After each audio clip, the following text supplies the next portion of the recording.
It's been an eventful week in Croatian politics. Here are the top 5 stories brought to you by TCN.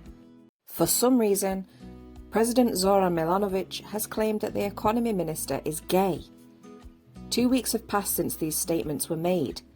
I repeat, from the first day when I took the oath in Parliament, I said that I would stick to the Croatian constitution and dedicate myself to doing my duty. From that minute until the end of my time here in government, I will work exclusively for the welfare of the country.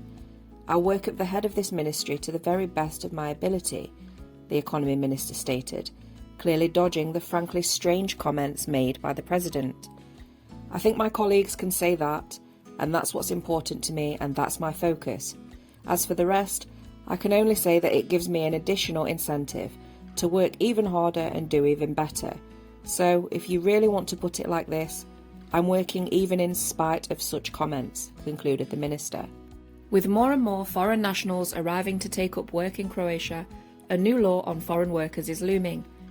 According to the predictions of the Croatian Association of Employers, in 7 years there will be almost 500,000 foreign workers in Croatia. That's a quarter of the workforce. They face a range of issues, from employers not reporting them correctly, to language barriers, to racism. The state plans to regulate illegal work and facilitate their integration into society by amending the current law on foreigners.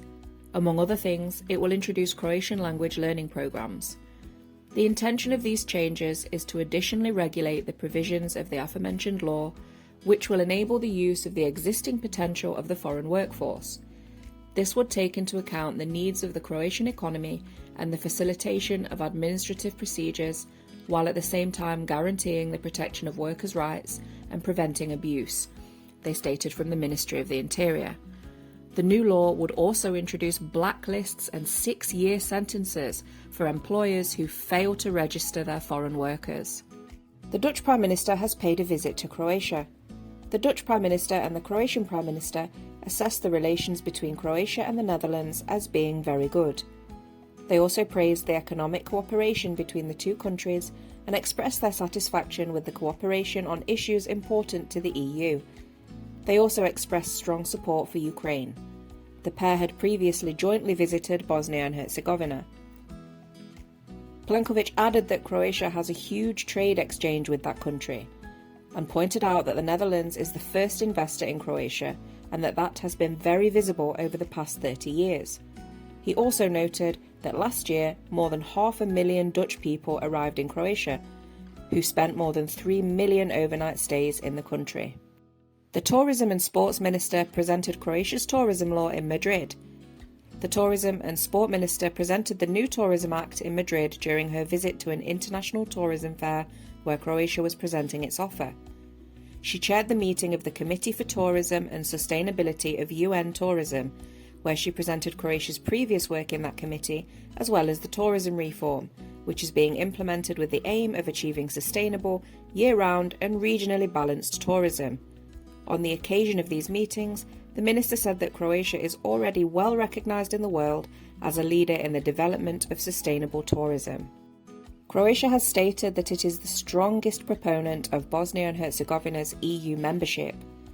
Croatia has been the strongest and biggest advocate and friend of Bosnia and Herzegovina when it comes to securing EU membership, said Plenković while recently in Sarajevo with other European leaders.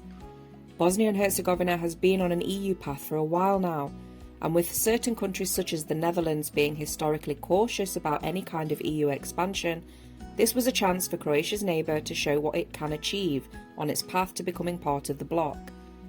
The President of the European Commission praised Bosnia and Herzegovina for following the EU's foreign policy and showing the will to implement reforms. We've seen some progress. Important laws have been adopted, and Bosnia and Herzegovina now has a chance in the process of European integration if it continues to act in a unified way, said Ursula von der Leyen, noting that there's still a lot of work to be done.